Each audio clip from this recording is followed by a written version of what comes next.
আপনাদের সামনে আমি বলতে চাচ্ছি যে দেশবাসীরও জানা উচিত যে আমি কখনোই আমার দরজা বন্ধ করিনি। আমার নাম উঠলেই ওনার রাগ উঠে যায়। আমাকে সুদখোর না বললে ওনার মন তৃপ্ত হয় না। আমাকে চুবিয়ে না ডুবালে, পদ্মা নদীতে আমাকে চুবিয়ে না ডুবালে ওনার মনে শান্তি আসে না। ঠিক আছে, আমি কি করে বলবো? ওনাকে বলতে তো হবে, ওনাকে যদি কিছু বলতে হয়।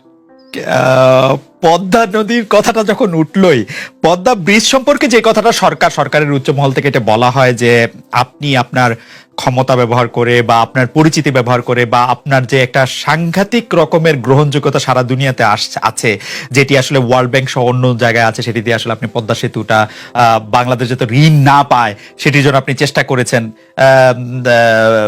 এই ব্যাপারটা নিয়ে কি আপনি একটু কিছু বলবেন যে এটা আপনার বিরুদ্ধে একটা অভিযোগ? কি বলবো, এটা বলো, এটা হাস্যকর একটা কথা মুখ থেকে বলে ফেললো চোর ডাকাতের মতো, এটাও আরেকটা বলে ফেললো, এটাই সত্য হয়ে গেল।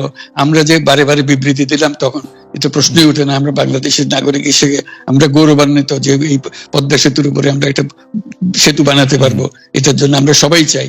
কাজে এটা তো বিরোধিতা করার তো প্রশ্নই উঠে না। কেন বিরোধিতা করবো?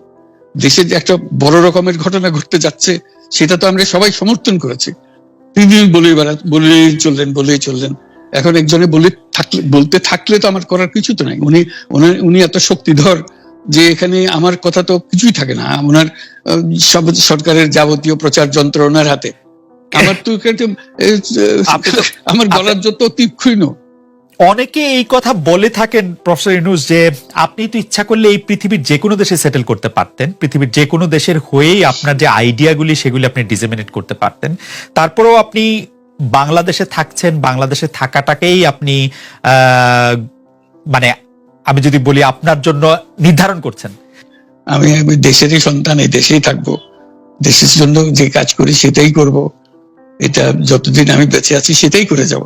আমাকে বিভিন্ন দেশ থেকে আহ্বান জানাই, আমি কেন ওখানে দেশে থাকছেন। আজকেও একটা নতুন দেশ থেকে আহ্বান পেলাম, বলে আমরা সব ব্যবস্থা করে দেবো। এটা আর একটা নতুন দেশ যোগ করে আছে। আমার মনে হয় উনি মনে করেন যে আমি দেশের সর্বোচ্চ ডাকু, সন্ত্রাসী, কিংবা আমি অপরাধী, আমি সেরা চোর, এই জাতীয় জিনিস মনে করেন। কাজে সেগুলো ব্যাখ্যা করেন উনি তার মুখে। উনি বলেন যে আমি সুদখোর, আমি ঘুষখোর, আমি সব এমন সব কটু শব্দ ব্যবহার করেন যাতে মনে হয় যে আমার সম্বন্ধে তার ধারণা খুবই খারাপ। কিন্তু এইটা তো এরকম ছিল না। আমরা দেখেছি যে 96 থেকে 2001 সাল পর্যন্ত নানাভাবে এই সরকারি বা আওয়ামী লীগ সরকারি আপনার সাথে বা আপনি আওয়ামী লীগ সরকারের সাথে একসাথে কাজ করতে কোনো সমস্যা হয়নি। আপনি এইটার জায়গাটাকে একটু ব্যাকগ্রাউন্ডটাকে আমাদের একটু বলা যাবে যে আপনার কাছে কি মনে হয় কেন এই শত্রুতার বা কেন এই অপছন্দের বিষয়টা একটু সৃষ্টি হলো বা তৈরি হলো?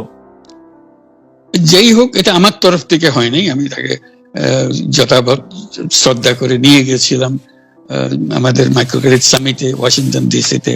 আমাদের প্রধান অতিথি করে নিয়ে গেছি, সবাই সম্মান করেছে। কারণ এই মাইক্রোক্রেডিটটা তখন পৃথিবীর সামনে আসছে, বড় আকারে আসছে, এবং এটা বাংলাদেশের অবদান হিসেবে সবাই স্বীকৃতি দিচ্ছে। ওয়াশিংটনে দুনিয়ার সেরা যারা সবাই উপস্থিত ছিলেন, তার মধ্যে আমরা ওনাকে নিয়ে গেছিলাম এই জন্য যে বাংলাদেশের পক্ষ থেকে এই গৌরবটা যেন তিনি আমাদের পক্ষ হয়ে গ্রহণ করেন। উনিও রাজি হয়েছেন, উনিও গেছেন, করেছেন। কাজে এটা স্বাভাবিকভাবে এই সম্পর্ক থেকে যাওয়ার কথা ছিল, কিন্তু কি কারণে এটা ঘাটতি হতে আরম্ভ করলো বুঝতে পারলাম না। কিছুদিন পর থেকেই ওনার আচরণ এবং তার শব্দ পরিবর্তন হতে আরম্ভ করলো। এমন পরিবর্তন হলো এখন আমাকে চোট বদমাইশ ছাড়া আর কোনো বিষয়ে উনি মনে করেন বলে মনে হয় না আমার কাছে।